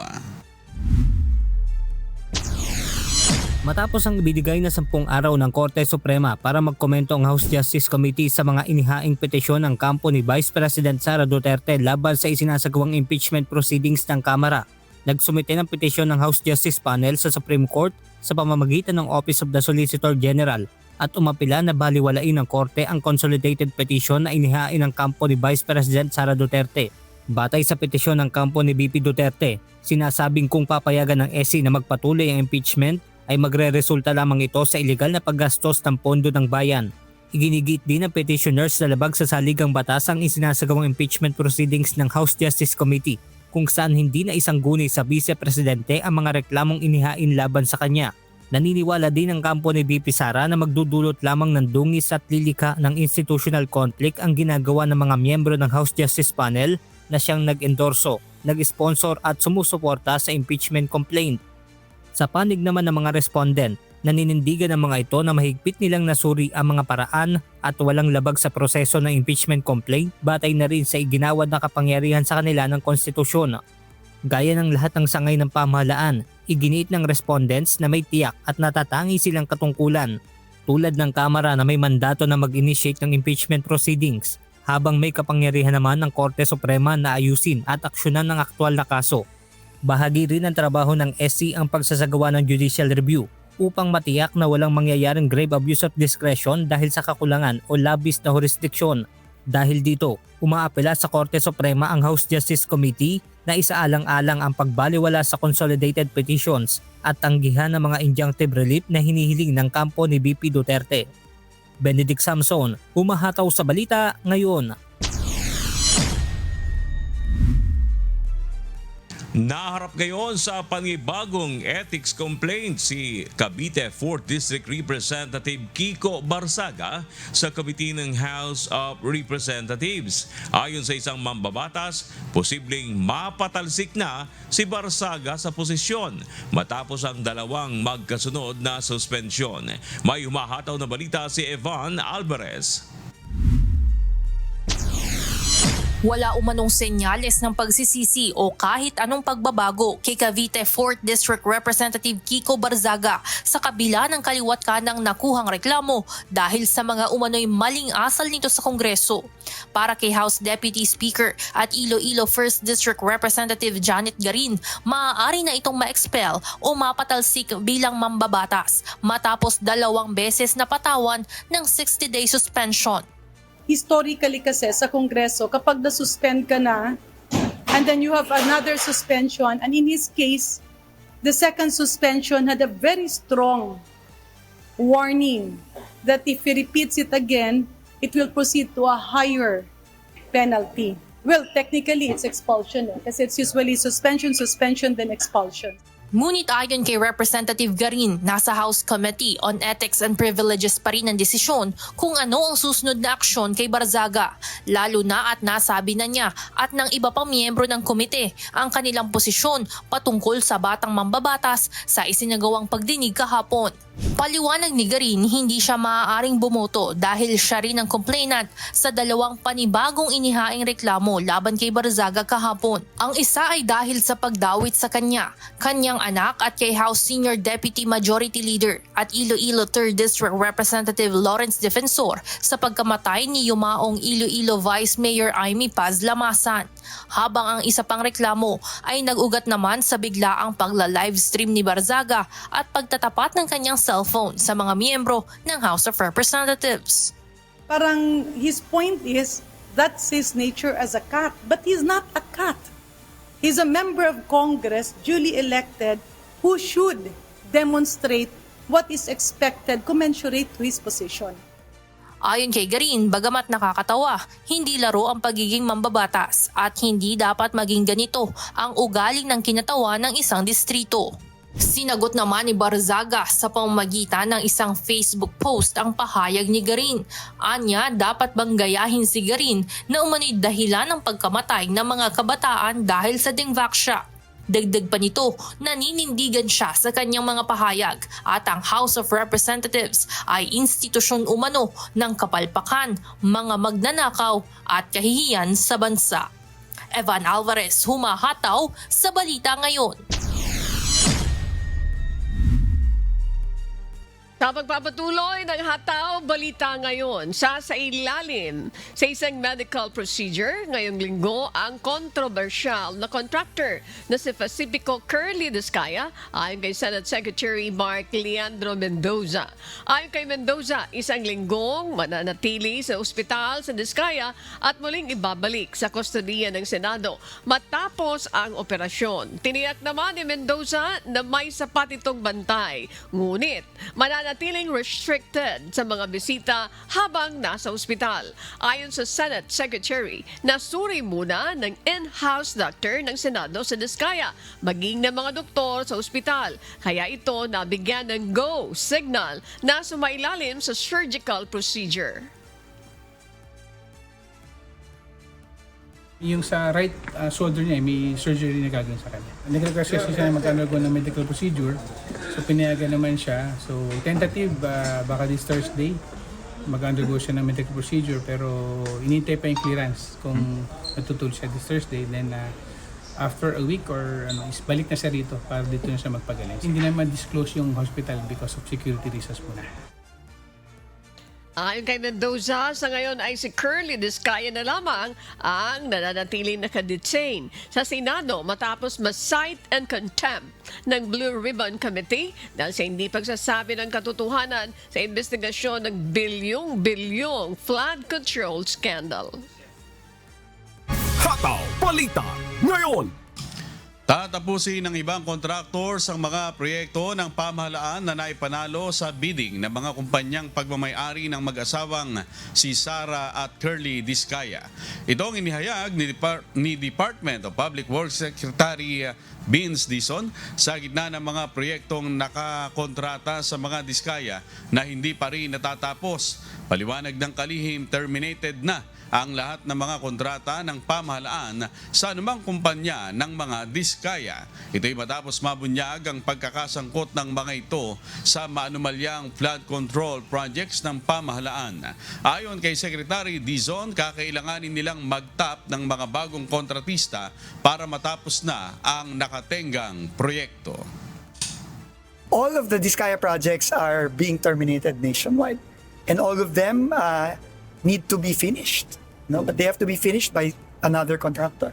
May mga i-repurpose, merong itutuloy lang, pero bottom line, kailangan yan lahat matapos. Kasi ginastosan na naman ng pera ng mga kababayan natin yan. Ang problema, binaboy nila eh. Hataw Balita Ngayon. Mariing pinabulaanan muli ni Senator Jinggoy Estrada ang mga akusasyong nagkaroon siya ng questionable flood control projects sa ilalim ng 2025 budget ng Department of Public Works and Highways o DPWH. Ito'y matapos kumpirmahin ng opisyal na record ng Senate Legislative Budget Research and Monitoring Office na walang anumang insertion na ginawa ang senador sa nasabing pondo. Sa isang opisyal na pahayag, sinabi ng senador na sa simula pa lamang ay kampante na siya dahil alam niyang baseless at reckless ang mga paratang laban sa kanya. Paliwanag ni Senator Estrada, ginampanan niya lamang ang kanyang tungkulin na busisiin ang pambansang budget at maglatag ng mga mungkahi sa pag-amyenda ng ilang probisyon. Bukod dito, binigyan din ng mambabatas na naging aktibo siya sa mga investigasyon ng Senado upang patunayang malinis ang kanyang konsensya. Nakahanda rin niyang harapin at pabulaanan ang mga anumang malisyosong pahayag na naglalayong dungisan ang kanyang pangalan. Hataw Balita Ngayon. Inimbitahan ngayong araw sa pagdinig ng Senate Protect Committee ang Energy Regulatory Commission at Meralco. Ayon sa chairman ng komite na si Senator Sherwin Gatchalian, ito ay upang ipaliwanag ang taas singil sa kuryente. May humahataw na balita si Jed Neresina. Inaasahang tatalakayin ngayong araw ng Senate Proactive Response and Oversight for Timely and Effective Crisis Strategy o PROTECT Committee ang napaulat na pagtaas ng generation charge sa singil sa kuryente. Ayon kay Senator Sherwin Gatchalian, chairperson ng komite, ipinatawag nila sa pagdinig ang Energy Regulatory Commission o ERC at Meralco upang magpaliwanag sa nasabing dagdag singil. Ang malaki lang talagang pagbabago is yung generation charge na dapat tignan at wag isabay ngayon sa pagtaas ng petrolyo. In-invite namin ng ERC and Meralco dahil nakita ko na ang pinakamataas na pagtaas sa ating bill ay yung generation charge. Almost 75 centavos per kilowatt hour. The rest naman, tulad yung mga government mandated charges, pareho lang siya, hindi siya nagbago. Yung 75 centavos, mataas pa rin yan. So, dapat ini-staggered. And yung mga dadating pang iba, dapat staggered rin. Kaugnay nito ang pangamba ng senador na posible pang masundan ang pagtaas ng singil dahil epekto pa lamang ng foreign exchange o forex ang nararamdaman ng mga consumer ngayon. Ayon kay Senator Gatchalian, dapat paghandaan ang inaasahang bill shock sa susunod na mga buwan kapag pumasok na ang paggalaw sa presyo ng coal at natural gas sa world market. So, nagtaas ng generation charge at narinig ko sa press ko na Meralco, this is due to forex. Hindi pa tayo pumapasok doon sa oil crisis. Forex pa lang pinag-uusapan natin. Kaya ina-expect ko mayroon pang iba pang bill shock later on. Dahil pag pumasok na yung presyo ng coal, pumasok na yung presyo ng gas, pumasok na rin yung presyo ng iba pa, tataas pa yung bill natin. Samantala, nilinaw niya na hindi ang lifeline rate o ang subsidiya para sa may hirap na pamilya ang dahilan ng pagtaas ng bill. Sa katunayan, aniya, maliit na bahagi lamang ito kaya hindi dapat ito isisi sa mga benepisyaryo. Kailangan natin tulungan yung pinakamahirap nating kababayan. Kung hindi natin sila tutulungan, wala silang kuryente, lalong mas mahihirapan sila sa buhay. Yung lifeline rate is 1 centavo out of 56 centavos doon sa government mandated charges. Kasi government mandated is about 56 centavos. 1 centavo lang siya. But hindi siya nagbago From pre-war until now, pareho lang siyang 1 centavo. Jed Neresina, humahataw sa balita ngayon. Sa iba pang balita, isasagawa ng Commission on Elections o COMELEC sa darating na May 5 hanggang May 7 ang filing ng Certificate of Candidacy para sa mga tatakbong district representative at political party sa BARM elections. Samantala, tiniyak naman ng COMELEC na magkakaroon na ng desisyon ng aplikasyon para sa registration ng political party ng Moro Islamic Liberation Front o MILF bago ang COC filing. Si Dante Amento, humahataw. Sa isinagawang command conference kasama ang Philippine National Police, Armed Forces of the Philippines at iba pang stakeholders, iniulat ng mga otoridad na nananatiling payapa sa Bangsamoro Region. Wala pang namomonitor na anumang seryosong banta na may kaugnayan sa unang parliamentary elections na gaganapin sa September 14, 2026. So far so good. Kung yun nga po yung report kanina ng PNP, AFP, walang kahit na anong namomonitor silang untoward incident o isang mga insidente na may relasyon sa paparating na filing ng candidacy. Bagamat may isang bayan sa Basilan na isinailalim sa red category dahil sa nakaraang insidente, itutuloy na sa darating na May 5 hanggang 7 ang gagawing paghahain ng mga kandidato ng kanilang Certificate of Candidacy para sa mga tatakbo bilang district representatives at regional political party. Tiniyak naman ng mga otoridad na may sapat na puwersa ng militar at pulis sa lugar para sa seguridad. Hindi po natin kasi pwede na ipagbaliwala at pagbakasakali ang Bangsamoro parliamentary election, ganung ito po ang kauna-unahan sa ating kasaysayan. At as far as the COMELEC is concerned, wala na pong makakapigil sa halalan sa Bangsamoro sa September 14. Tuloy na tuloy po ito. We have identified contingency like augmentation coming from the other regions within the Mindanao. Para at least yung deployment ng mga personnel natin from other regions, madali din silang makabalik. Samantala, tiniyak naman ng COMELEC na ilalabas nila ang desisyon kaugnay ng petisyon laban sa registration ng political party ng Moro Islamic Liberation Front o MILF na United Bangsamoro Justice Party o UBJP. Gagawin po ni COMELEC yung paraan, yung commitment na yan na hanggat maaari bago mag-5 ng Mayo ay ma-resolve namin yung issue kung dapat bang ma-accredit o hindi yung naturang political party.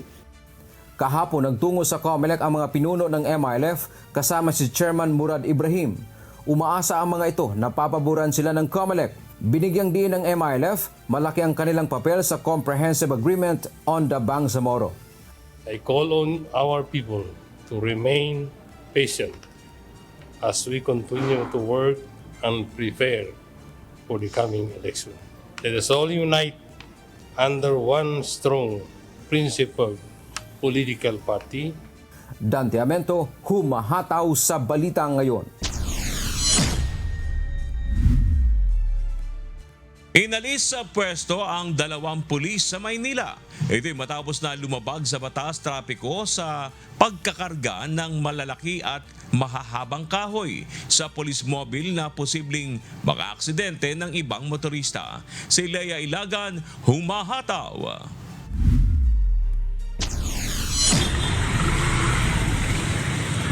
Hindi pinalampas ng pambansang pulisya ang ginawang traffic violation ng isang pulis sa Maynila. Ayon kay PNP Public Information Office Chief Police Brigadier General Randolph Tumanyo, habang nag-iikot ang police mobile, nakakumpiska ang mga ito ng 16 na road obstruction kabilang ang isang kariton. Kinarga ng mga ito sa mobile ang mga nakumpiskang road obstruction kahit na lumabas ang parte ng kahoy sa police mobile. Dahilan upang mag-viral ang video dahil sa posibleng panganib na idulot nito sa ilang motorista. Maganda sana yung intensyon ng ating pong mga PNP personnel ng Asunsyon sapagkat ito pong mga hinakot nila ay obstruction sa public places. Ngunit yung pagkakasalansan po ng mga nasabing ng mga obstructions na lamesa, mapapansin po ninyo, ay ito po ang tinatawag po natin ay dangerous roads. Bunsod ng insidente, inalis sa pwesto ang pulis na driver ng mobile at ang immediate supervisor nito na may ranggong major. Ay nag-start na po kahapon yung kanilang pre-charge investigations. Sila po ngayon ay administrative relief undergoing pre-charge investigation pending completion of the investigation po. Ang Land Transportation Office naman, agad na ipinatawag ang pulis dahil sa traffic violation. Pinatawan din ng LTO ang driver ng 90 days suspension. Leia Ilagan, humahataw sa balita ngayon.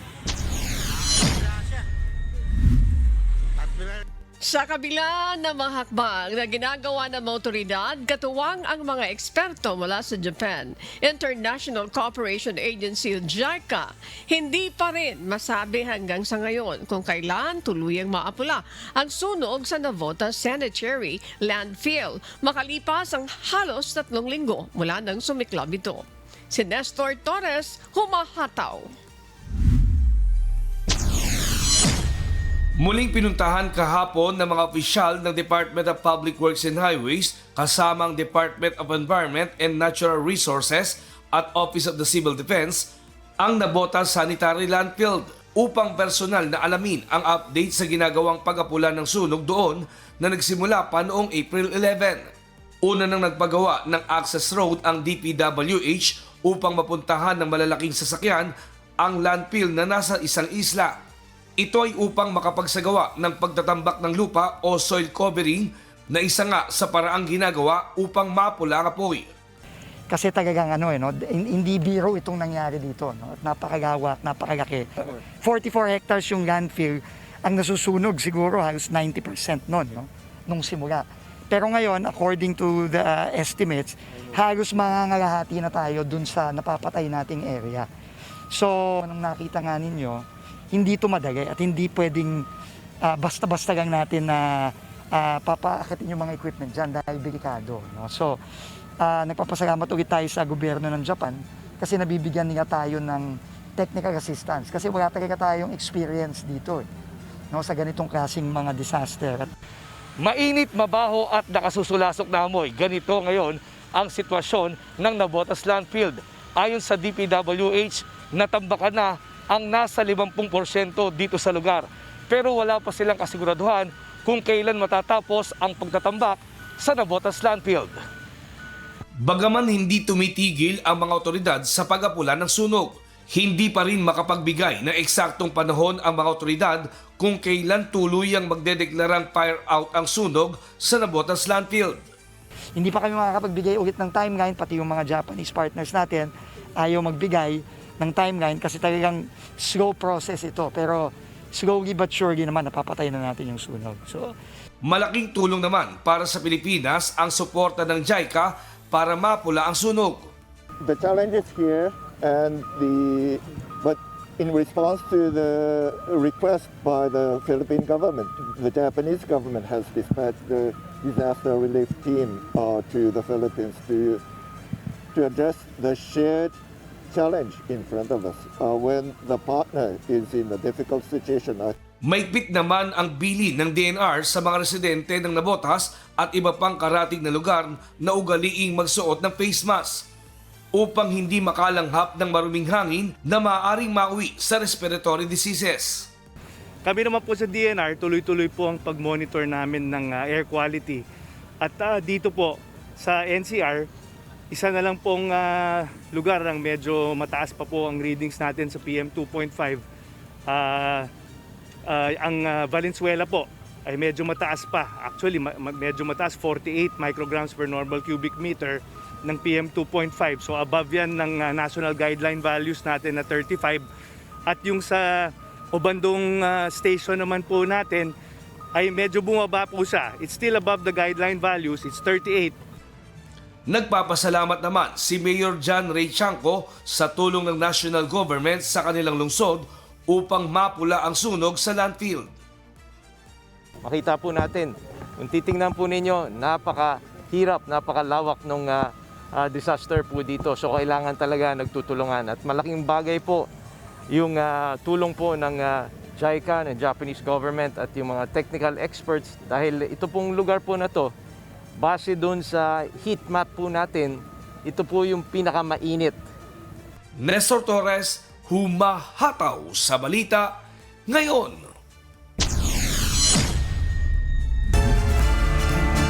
Patuloy po kayong umantabay. Magbabalik pa ang Hataw Balita ngayon.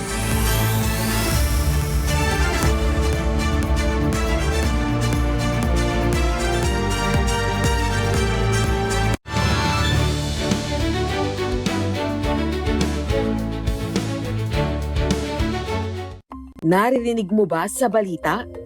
Impeachment. Pero gets mo ba talaga?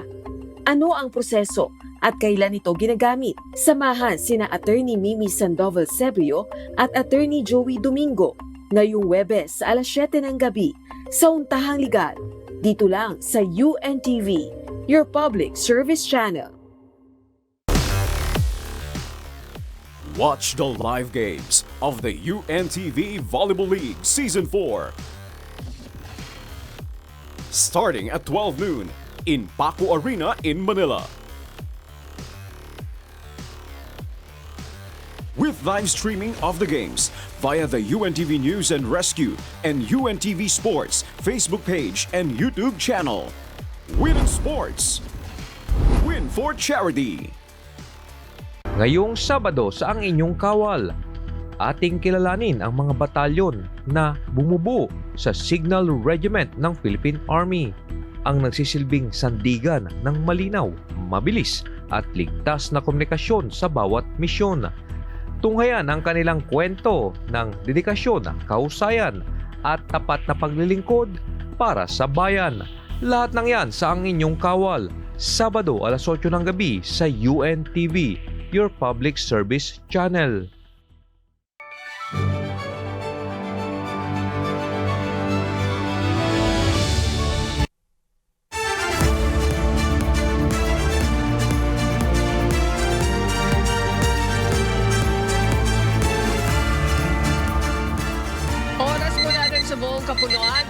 11 na po ng umaga, Philippine Standard Time. At sa pagpapatuloy ng Hataw Balita ngayon. Ngayon po, alamin na natin ang update sa presyo ng mga pangunahing bilihin nasa Sangco Market sa Marikina City. Ang ating kasama ni si Mikey Samson. Mikey, magandang umaga! Live report. Mikey, kumusta ang presyohan ng manok dyan sa Sangco Market?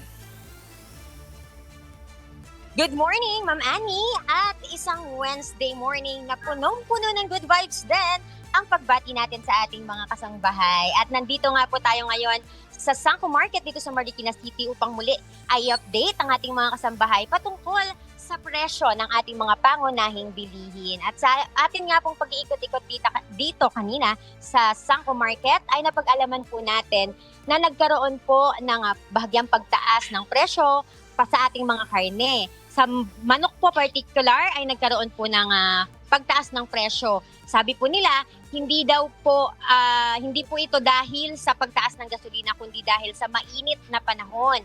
Iniiwasan umano ng mga chicken farm na magkaroon ng heat stroke ang mga manok, kaya naman napipilitan sila na gumamit ng air condition.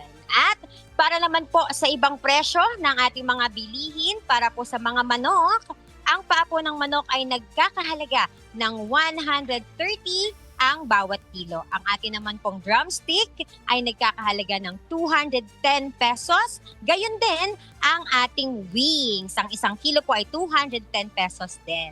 Ang whole dressed chicken naman po natin ay 195 pesos ang bawat kilo. At sa atin naman pong baboy, para sa mga nagnanais na magsahog ng baboy o gawin itong main course, ang pork kasim po natin ay nagkakahalaga ng 345 pesos. Gayon din po ang pigi at ang pork chop at ang ribs. 345 pesos po ang bawat kilo. Ang liempo naman po ay nagkakahalaga ng 395 pesos at ang pata ay nagkakahalaga ng 200 pesos. Para naman po sa mga isda, sa bangus po, nagkakahalaga po yan ng 200 pesos ang bawat kilo. Ang tilapia po ay nagkakahalaga ng 100 piso ang bawat kilo. Ang salmon head naman po ay 170 pesos ang bawat kilo. Ang tulingan naman po at ang tambakol ay nasa 150 pesos ang bawat kilo. Sa atin naman pong mga gulay, ang kamatis po ay nagkakahalaga ng 35 pesos ang bawat kilo. Ang sibuyas ay 40 to 70 naman ang isang kilo. Ang sayote po ay 38 pesos. Ang carrot naman po ay nagkakahalaga ng 100 pesos per kilo. Ang talong po ay nagkakahalaga ng 55 pesos bawat kilo at ang ampalaya ay nagkakahalaga ng 100 pesos ang isang kilo. At ang labanos ay nagkakahalaga ng 65 pesos ang kada kilo. At ang bawat tali naman po ng mga gulay kagaya ng okra, alugbati, pechay Tagalog at kangkong ay nagkakahalaga ng 10 piso ang bawat tali. At gusto rin po nating i-shout out naman ang ating mga vendors mula po sa Eva Meat Shop, sa Jonathan's Fresh Chicken, sa Mirna's Vegetable Retailer Shop at sa JR and Anna Fish Stall. Maraming salamat po sa inyo pong suporta at gayon na rin po sa atin pong mga mothers and marshals from Santo Niño and Concepcion, Marikina. Gayon na rin po sa lahat po ng vendors, admin, and security ng Sangco Market dito po sa Marikina City. Maraming salamat po sa inyo pong pagsuporta. Muli po, balik po sa inyo dyan sa studio. Mikey Samson, mula dyan sa Sangco Market, Marikina City. Maraming salamat. Good morning din sa kasama mo si Josa at sa si Judren. Magandang umaga, mga mothers sa Marikina City. Good morning po. Maraming salamat. Weather News.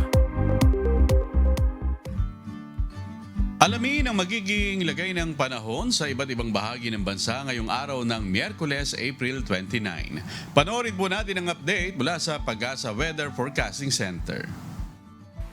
Magandang umaga, Pilipinas. Narito ang latest sa lagay ng ating panahon. Patuloy pa rin ang pag-iral ng easterlies sa ating bansa at dala pa rin ho nito ang mainit at malinsang panahon sa halos buong kapuluan. Sa araw na ito ay mababa ang tsansa ng widespread o malawakang pagbuhos ng ulan, liban na lamang sa mga localized at panandalian na pagkidlat pagkulog.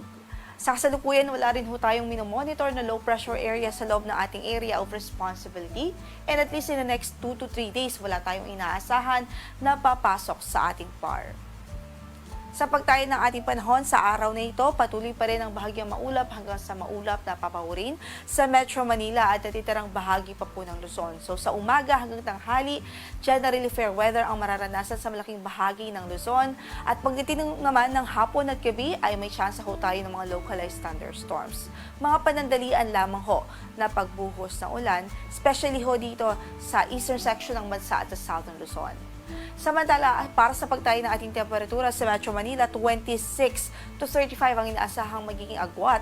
Sa Baguio ay 17 to 25 degrees Celsius, 25 to 33 sa Laoag City. Sa Tuguegarao ay 24 to 36 degrees Celsius. Sa Legazpi naman ay 26 to 32 degrees Celsius. Sa Tagaytay ay 23 to 33 ang magiging agwat ng ating temperatura. Sa Baguio City, ang inaasahang magiging agwat ng temperatura sa araw na ito ay 17 to 25 degrees Celsius. Samantala sa Visayas at Mindanao, mababa rin ho yung tsansa ng mga malawakang pag-ulan sa ngayon, liban sa mga localized thunderstorms. Hindi natin inaalis ang mga tsansa ng mga daglian na pagbuhos ng ulan, lalong-lalo po sa hapon at gabi. Sa Tacloban, 26 to 33 ang inaasahang magiging agwat ng temperatura. Sa Cebu ay 27 to 33, 26 to 33 sa Iloilo. Sa Puerto Princesa City ay 26 to 34 degrees Celsius, 27 to 34 naman sa Calayan Islands, 25 to 34 sa Zamboanga City. Sa Cagayan de Oro ay 27 to 33 at 25 to 34 naman sa Davao City. Kahapon po ay nakapagtala tayo ng 38 hanggang sa 40 degrees Celsius na maximum heat index dito sa Kamaynilaan. Nasa extreme caution level ho yan. Habang sa Pili, Camarines Sur, Sangli Point, Cavite at Tumangas, Iloilo, nakapagtala po tayo ng danger, nasa danger level o yun po yung isa sa mga ilan sa pinakamataas na nagtala po ng mataas na heat index kahapon. Wherein sa Pili, Camarines Sur, nakapagtala po tayo ng 45 degrees Celsius na maximum heat index. 43 degrees Celsius naman po sa Sangli Point, Cavite at Tumangas, Iloilo. Nasa danger level ho yan. Habang sa forecast natin sa araw na ito dito sa Metro Manila, 38 to 39 degrees Celsius ang inaasahang magiging agwat o magiging maximum heat index natin sa araw na ito. Habang sa Sangli Point, Cavite naman ay pwedeng umabot sa danger level na 43 degrees Celsius po.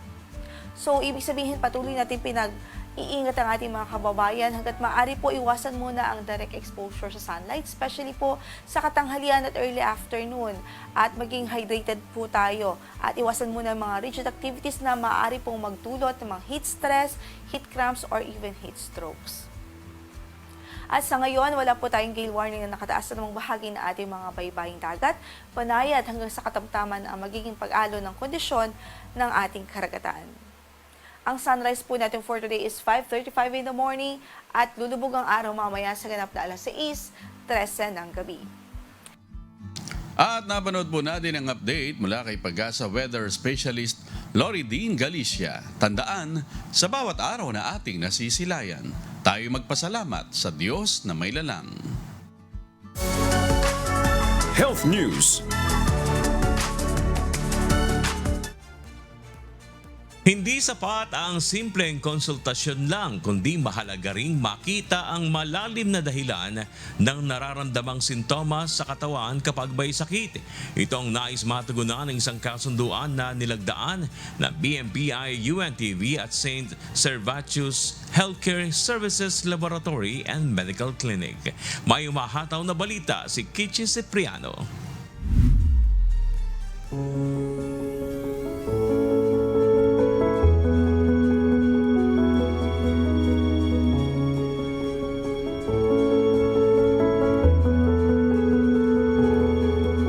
Before po kasi ma'am, nakakapag-check up ang doctor even without the laboratory procedures na ginagawa. Fast forward today, napakahalaga na po siya sa treatment plan ng isang doktor. Kasi doon po lumalabas kung saan elevated ang mga results niya, kung sa sugar o sa good or bad cholesterol or iba pa. Sa panahon ngayon, hindi sapat ang simpleng konsultasyon pagdating sa kalusugan. Madalas ang sagot sa karamdaman ay nakatago sa mga laboratory test, ngunit para sa marami, mahirap itong abutin. Mula sa blood tests hanggang sa iba pang diagnostic procedures, nagiging hadlang ang kakulangan sa access dito at kakayahan para agad na matukoy ang tunay na kondisyon ng isang pasyente. Kasi ito po mga blood works na ito, yung mga basic blood works pa lang, malalaman na kung ano yung kondisyon ng loob ng katawan.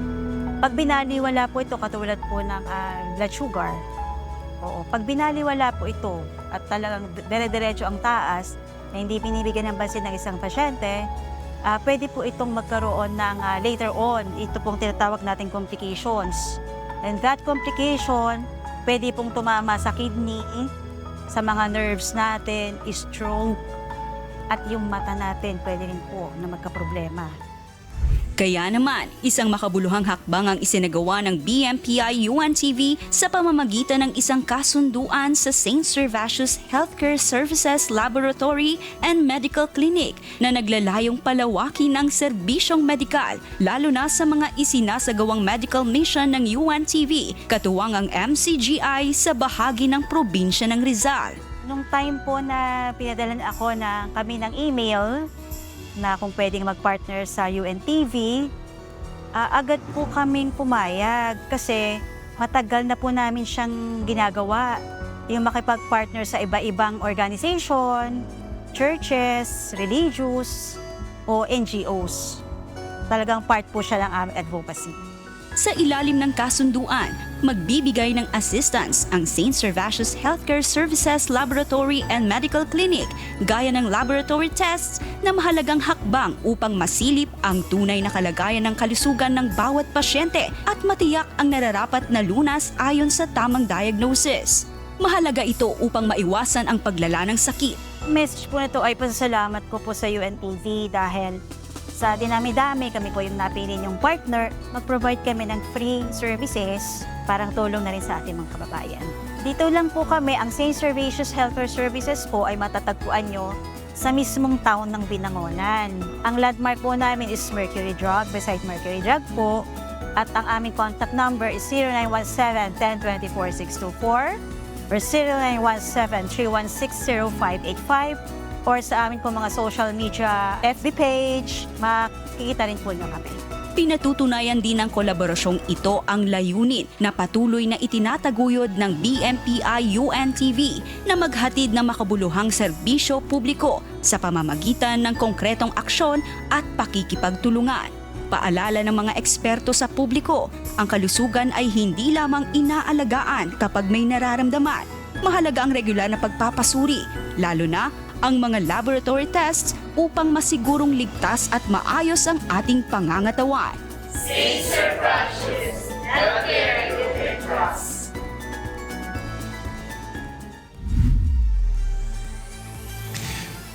Naglabas ng pahayag ang National Historical Commission of the Philippines o NHCP hinggil sa isang video na kumalat sa social media kung saan maririnig na ginamit sa isang sayawan o rave party ang pambansang awit ng Pilipinas na Lupang Hinirang. Sa video maririnig ang kakaibang bersyon ng pambansang awit kasabay ng sayawan o jamming ng mga tao sa isang event.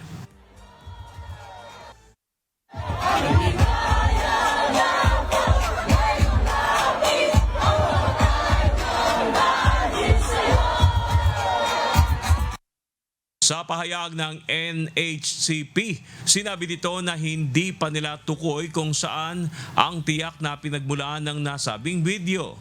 Gayunman, may mga nagsasabi na nangyari ito sa isang kasiyahan sa Estados Unidos noong December 2025. At sa kadahilan ng walang kapangyarihan ng batas ng Pilipinas sa labas ng bansa, hindi makapagpapataw ng karampatang legal na aksyon ang NHCP sa naturang insidente. Gayunman, pinalalahanan nito ang lahat ng mga Pilipino, maging ang mga nasa ibang bansa na ang ating mga pambansang sagisag, gaya ng pambansang awit, ay protektado mula sa hindi wastong paggamit, alinsunod sa nakasaad sa batas ng Republika ng Pilipinas. Ayon sa batas, dapat tugtugin o awitin ang lupang hinirang alinsunod sa balangkas at areglo ni Julian Felipe lamang, at ipinagbabawal din na tugtugin ito o awitin bilang libangan o pang-aliw gaya ng nangyari sa video. Ipinaalala ng National Historical Commission na ang kalayaan at karapatan na ating tinatamasa sa kasalukuyan ay nakamit natin dahil sa pagbubuwis ng dugo, pawis at luha ng ating mga bayani. Kaya naman, tungkulin natin na pahalagahan ang pamanang ito at maging responsable sa ating pagganap sa ating kalayaan. Quickly lang, yan sa bagay na yan.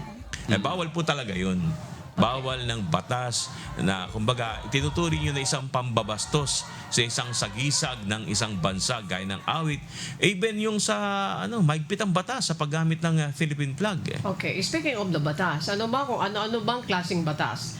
Alam niyo po, ulitin ko yung binanggit niyo, susugan ko lang yung sinasabi ni Bernard. Doon sa Republic Act number 8491, Flag of Heraldic Code of the Philippines, tama na ang areglo na susundin mo sa pag-awit, yung areglo ni Julian Felipe. Kung ito ay ginawa mong remix, parang pang-party, ito ay tinuturing na pambabastos. Imagine, ito ay ginawa, itong awit na ito, alinsunod doon sa makasaysayang sakripisyo ng ating mga bayani. Kaya dapat daw po inaawit ito ng may paggalang. Doon sa mga hindi susunod dito, mayroong parusa. Anong parusa ang nakasaad dito? Ang sinasabi dito, mayroon penalty na 5,000, 20,000 at may isang taon na pagkakakulong. Pero higit sa lahat, dapat ang pag-awit ay may paggalang. Dahil tama, dugo, pawis, sakripisyo ng ating mga bayani ang pinuhunan dito. Kaya dapat magsilbing halimbawa yan sa ating mga kabataan, lalo na sa panahon natin ngayon, yung nakita na yan, na nag-viral video na yan, na sinasabi sa Estados Unidos. Yes, kaya lang hindi natin saklaw kasi yung batas doon, hindi naman natin pwedeng may apply. Yung batas ng Pilipinas sa Estados Unidos. Alright. At sa aming ibabahaging mga salita ng Diyos na ating sandigan, mula sa Hebreo Kapitulo 12, talatang 1. Kaya't yamang nakukubkub tayo ng makapal na bilang ng mga saksi, itabi namang walang liwag ang bawat pasan at ang pagkakasalang pumipigil sa atin, at ating takbuhing may pagtitiis, ang takbuhing inilagay sa harapan natin.